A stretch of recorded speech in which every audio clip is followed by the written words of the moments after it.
Alright, so I'm going to make another video. This is about Katy Perry. Um, Katy Perry Part 2. Okay, so if you follow the story that I talked about in my other YouTube video, this will further explain what I did, that I'm almost 100% it was her, and I never saw her again. This isn't a story or a video I'm making of a long lost story, love story. I just was an opportunity and I didn't make the approach. It was only maybe one or two very quick instances, but I waited for the build up to build up and then she was gone. So anyway, if you follow the other story that I talked about that I looked. Like, you can go ask her this personally if it was her, right? If in the class, which it was, which I think it was, but there's a chance it wasn't. Maybe just another identical looking twin. But the reason I remember is because I remember doing roll call and she said Katy Perry, and the first thing that I thought in my mind when I heard that, I thought that was the most beautiful name. I thought that was such a beautiful name, and because I was wondering who she was, right? And I went to a middle school called DeWitt Perry Middle School, which I went there for a couple of years from 7th to 8th grade. And there were very life-changing moments for me.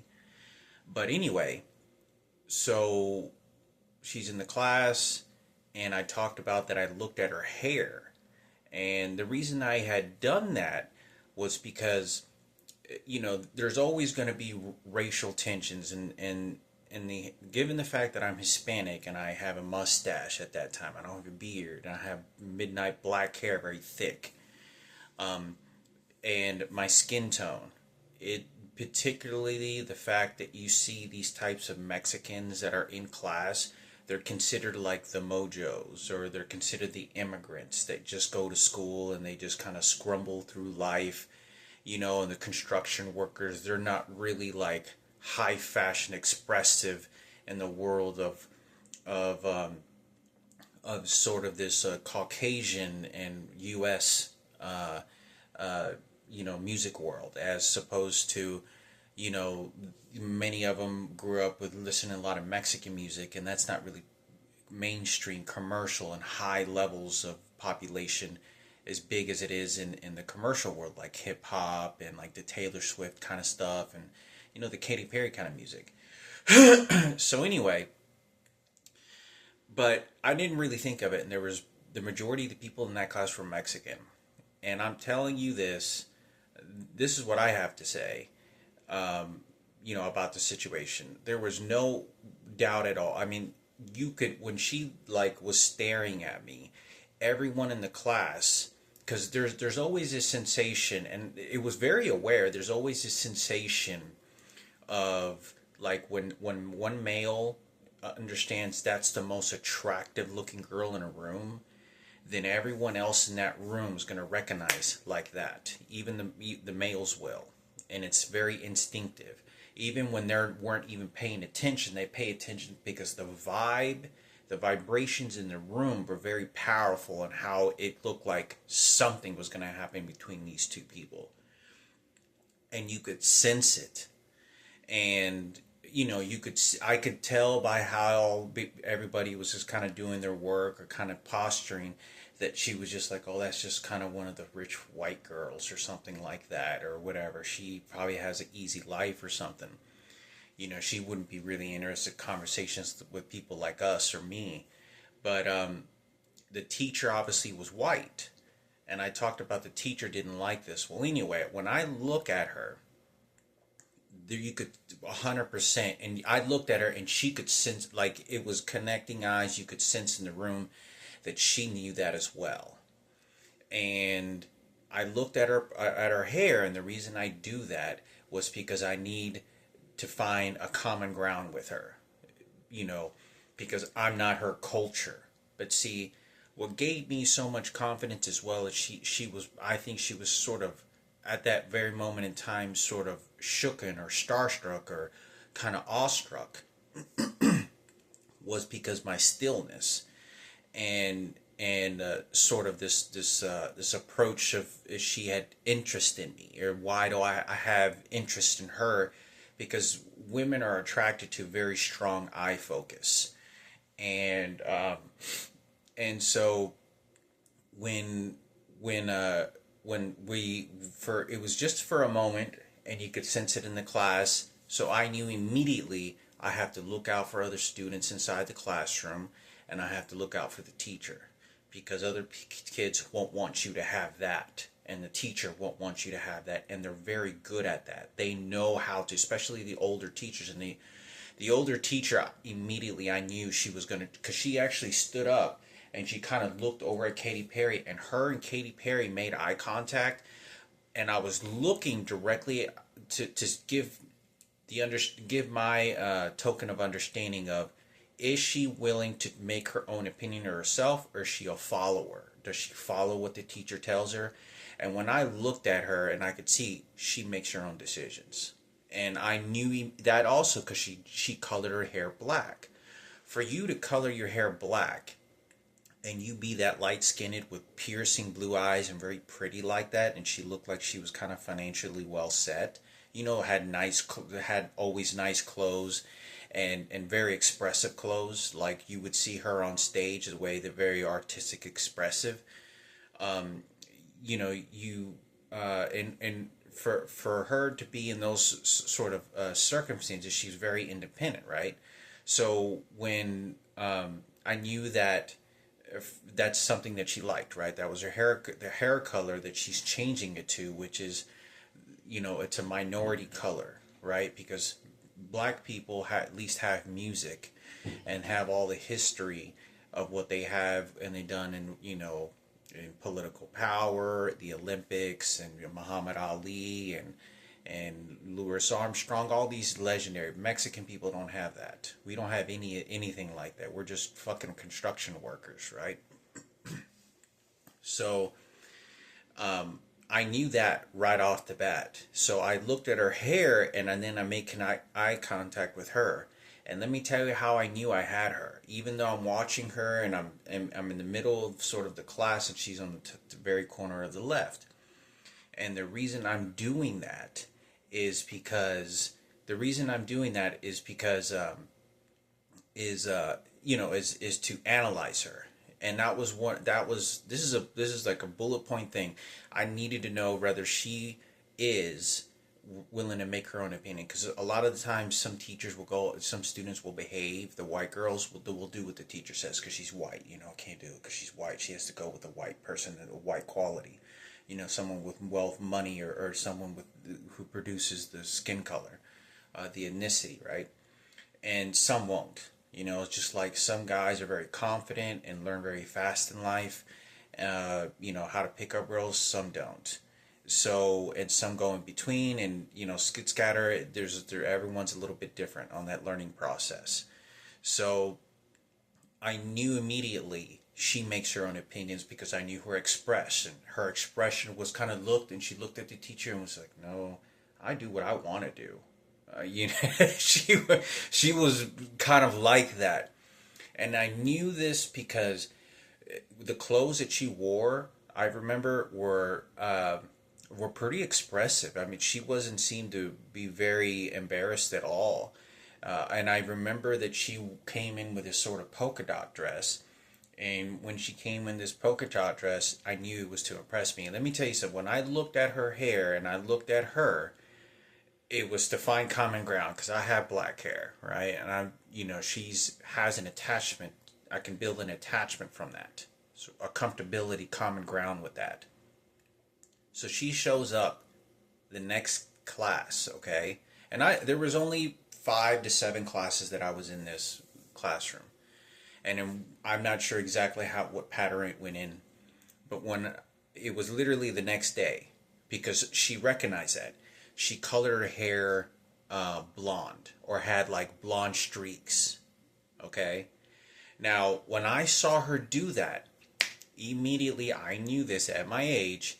She went out at all her efforts to intentionally color her hair to sort of eradicate the situation. Like, and she was just kind of like, well, yeah, and he goes, yeah, she's taking her own pride, right?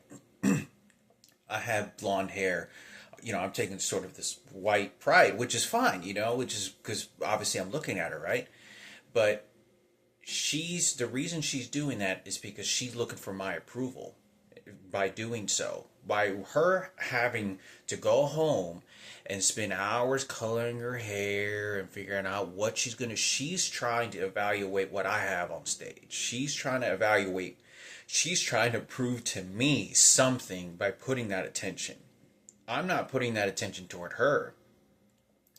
She's already triggering it. And so she's feeding off of that. And so when she sits down, she, has her purse, and maybe I can remember what her purse was like, but it was a small purse, kind of like a U shape, at the corners, I think it was. Maybe, was it leather? I don't know. It could have been leather, or it could have been black. But it was maybe like this, like a pouch, and then it kind of had a little bit of a curve, U shape to it a little bit. I mean, that's pretty common ground. I don't know anything about women's stuff. So, anyway, that was the story to Katy Perry. So, she gets up, and obviously she's kind of close to the door, and all she has to do is get up and take a straightaway.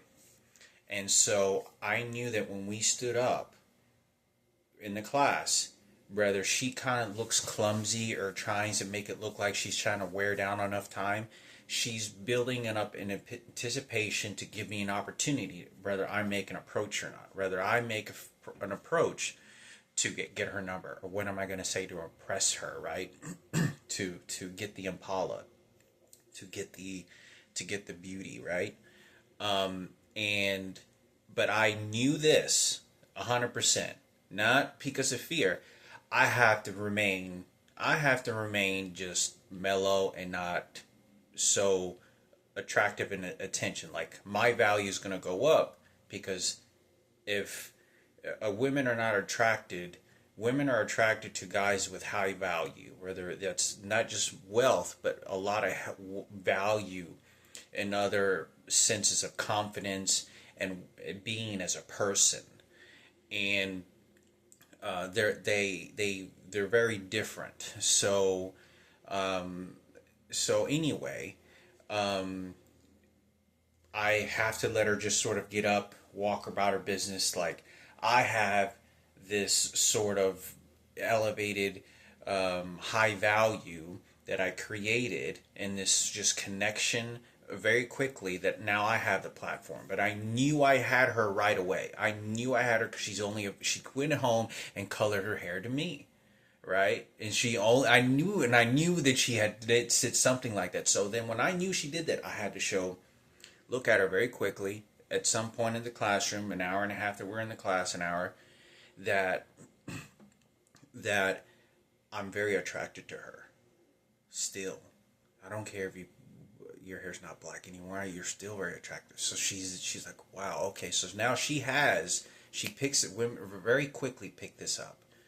So there was one day that she walked it, one of the days she stands up and I stand up, we're all getting ready to go to class. And so everything at this point, because the minute we locked eyes, it was like the first day of class. It was like first or second, no more than second. I'm going to say it was the first day of class, because I was like, wow, that girl's pretty. And so I have to be on the lookout for other kids, because they'll do things in physical expression and body language to deter you out of the way or fuck you up, just because they don't want you to have it. It has nothing, even when they're gay or even when they're Mexican, there's nothing to do with that. It has to do that I don't want you to have something better that's what I have in my life. That's all it has to do with. Even if they have no interest, they don't want to talk to herself, she's not interested in them, they don't want you to have that. And I could tell that by some of the students, and the teacher. So I was kind of sort of try to play in on this as an alpha male, because I'm in a crowd of males, yet I need to show this sort of confidence when you approach, right? And so she's walking. She stands up and we walk. And I could tell she's waiting. She's like, I know she's building. She's like kind of clumsy and kind of waiting for me to kind of get up. And then I get close to the door and we meet up and I ask for a number and I don't do it. Right. And I kind of just build up and I'm confident. And then one of the days, I think she didn't show up to class. I don't know what it was. She just wasn't there. That one of those, she skipped a period or something. But there was one day where I was walking, and there was a few days that one of the first few days that I was walking was when I saw Andy Hophan hugging her, and he would hug her right before class, and I didn't know Andy, because Andy Hophan, it was so weird with this guy because I knew this guy better than any kid, and there was no bigger rival that he ever had in his life than me. He had a personal vendetta of hatred toward me that was like, it was so weird. It was so weird, but when we got older, once we got to about 13, we became cool, smoked weed together a few times, and but anyway. But anyway, we he had saw me in the hallway and he was, oh, what's up, Hector? And he says, oh, you know that girl? Oh, you have a class with her? He goes, yeah, oh yeah. I was like, oh, and he was just, I knew his personality, right? And he sadly passed away many years ago in a motorcycle wreck. But she used to always hug him right before she went to class, and so she knew I saw that all the time. So to me, at first I thought they were dating, but I immediately knew the fact that she's hugging him right before she goes to class, and every time she goes to class, it is because she needs that security blanket. She absolutely needs that security blanket to feel that sort of whatever it is that she feels comfortable with, particularly either giving that to him or just the confidence for her as well. And because it was not all meant, I mean, a whole lot of girls just do that because I knew who Andy was and I knew there was always girls around him. I mean, he was a chick magnet. There wasn't anybody that did not know him who was trying to be his friend, claiming to know who he was, claiming this and that and all this other shit, and had a huge pride to represent him. And it's the whole white blonde thing. It's the whole white blonde race thing. The hero blonde hair. It didn't matter what you did. You could have been a scumbag piece of shit. You still would be treasured. And that was just like the white kind of culture situation it was at that time. And the trophy seemed to be handed to him, which I really never paid attention to it. He was always favored by other people. I never really paid attention to it. But anyway, I recall, because Drew Greenway was obviously best friends with him, but we played on the same soccer team, and I used to always see him at soccer practice all the time, and he'd always be riding his bike, and I knew what kind of bike he rode. I knew so much anyway. So I was kind of like the kid in the background, that nobody knew how many years I knew this kid, and I went to elementary school, and he saw his mother and brother, and he even Andy Hoppan even told me about Susie as well. He was the one that told me about Susie Kelly, which used to be Chris Martinez's ex-girlfriend. Yeah, the girl that I used to, had a deep crush in, but at that time, when he had mentioned me, that was in middle school, but I was about 17 years old at the time, or late 16 to like early 17 years old. And so yeah, so she got up, and there was one day I was walking to class, or she was leaving early, or I showed up late or something like that, and she walked right past me. And I could tell she was kind of waiting. By looking at her, she was waiting for me to say something to her, and I didn't. So anyway, there was one of the last days, it was like the second to one of those days, where I didn't make an approach. We got up, we got close, and I didn't say anything. I just got really close. So I'm sort of taking my time too much, and that's something I probably shouldn't have done, because then I lost the opportunity forever. That's what happens in life. You'll never get the opportunity again, ever in life. You think it's still there the next day, and it's gone forever. and I didn't because I was like walking kind of close to her as I was kind of building sort of a comfortable common ground. And let me tell you something. The reason I was so confident as well and wasn't so much intimidated by by sort of what she thought I would, so what she thought maybe the common ethnicity, what I would behaving, like the other Mexicans or whatever it was because John Basili had the same dark brown hair color with really super light white skin, and John Basili used to have blue. You ever seen the movie Underworld? Vampires, fucking like piercing dotted eyes, like very just like just piercing fucking eyes. Besides him having piercing eyes as a person, he had very piercing bright blue eyes, which is very not very common in white men, especially with black hair like that. There's people with like dark brown hair. So since he was really masculine, or like really just huge, what it says, since I'm always comfortable and we were best friends at that time, hanging out and DJing and stuff, and he's picking me up. We're doing dope, drugs all the time, going to raves and shit.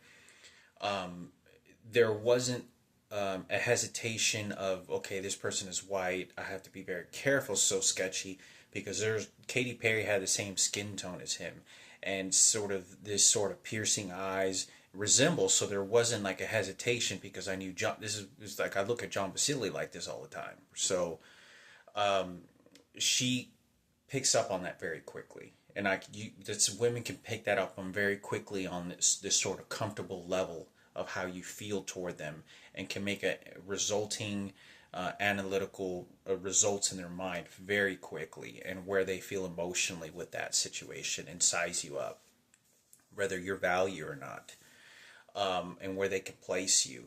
So that was it, and then I never saw her again.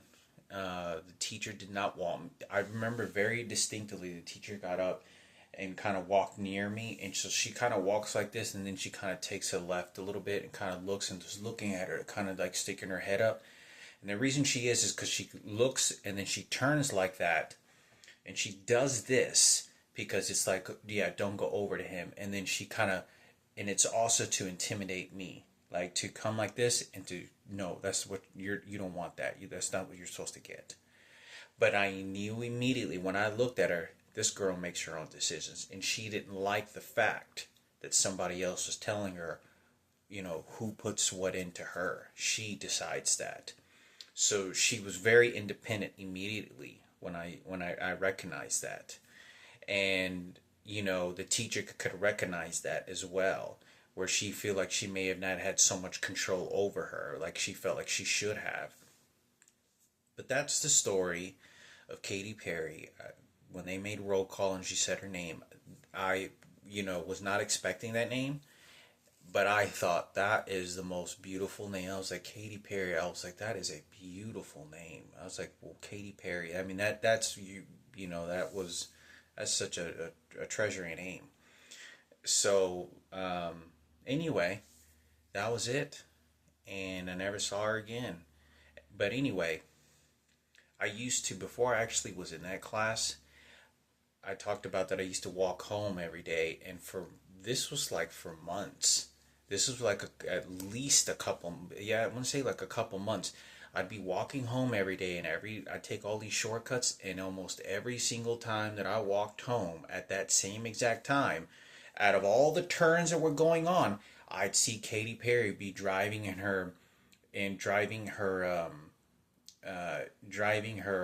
Jetta, her Volkswagen Jetta, all kind of speed racer.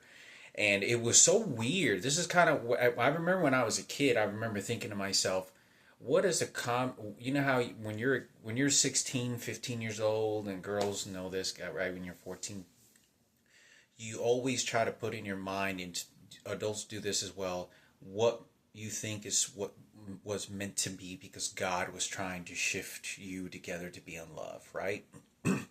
Or to connect with one another, or it meant something from God.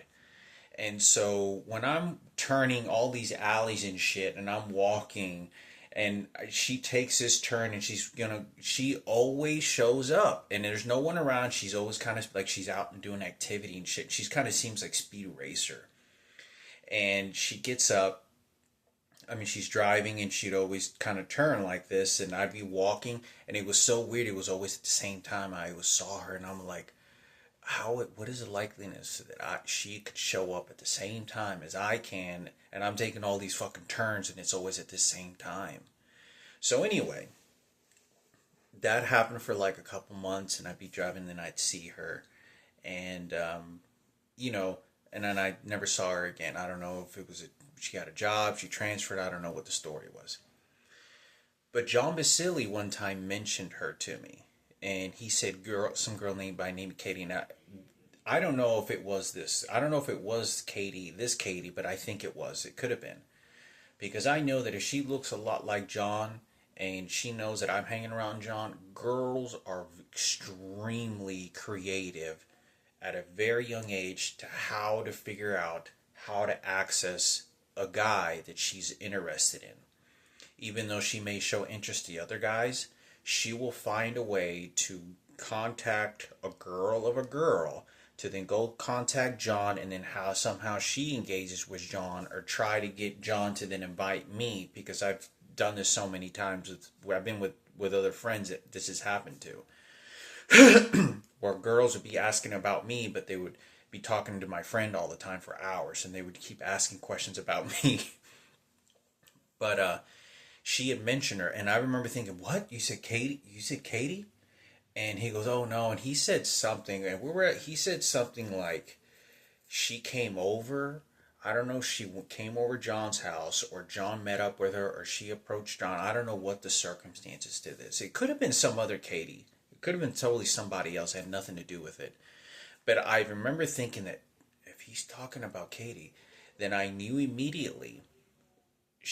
I know she, because I was always around John Basili all the time. She at one point had to have seen me with John Basili at some point. At some given point, she had seen me, so she knew. Okay, so he's comfortable with white guys. He's comfortable with these other guys. He's not just with the Mexicans or whatever race or whatever. He seems to kind of be friends, and there's a common ground with this sort of racial situation. So there would be common ground to communicate with. So anyway, I ended up, yeah, and that was it. So I don't know if it was her he was talking about. It could have been, but I knew that if it was, and I remember believing that it was, that she somehow navigated through possibly a few friends, and sort of attracted that into her life, with the intentions of hoping maybe have a conversation with me. If that was her, I don't know if it was her, but if it wasn't, they had nothing to do with it. At least that part of it. But yeah, I used to walk home every day, and I used to see her Speed Racer in her Jetta all the time, and she was very direct. She knew what she was interested in. She knew what she liked. I knew, like I said, she was going to be successful at anything that she was going to do in life. A mother, a singer, an artist, a college degree.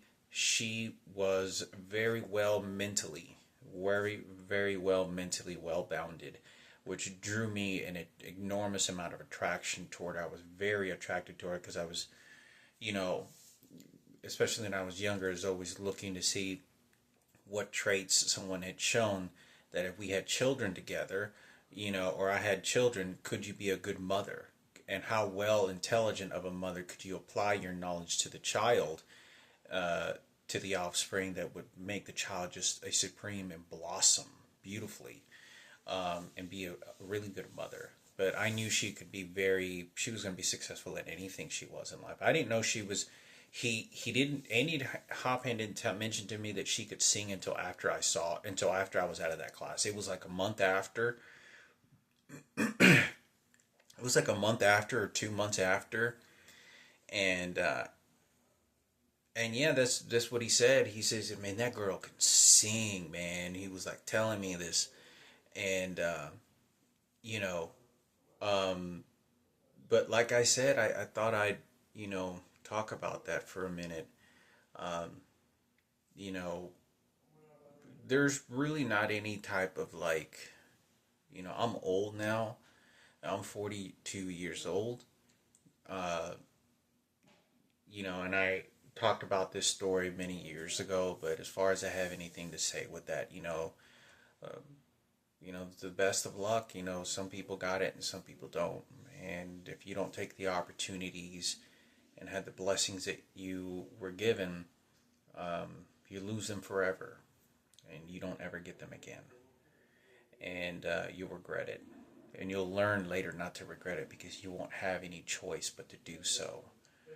Um, so, yeah, I think that it's still it's still a tragedy. For it's not a jealousy. It's just you know for God to put people on planet Earth to get that famous and successful, and I come across situations like that and lose something like that.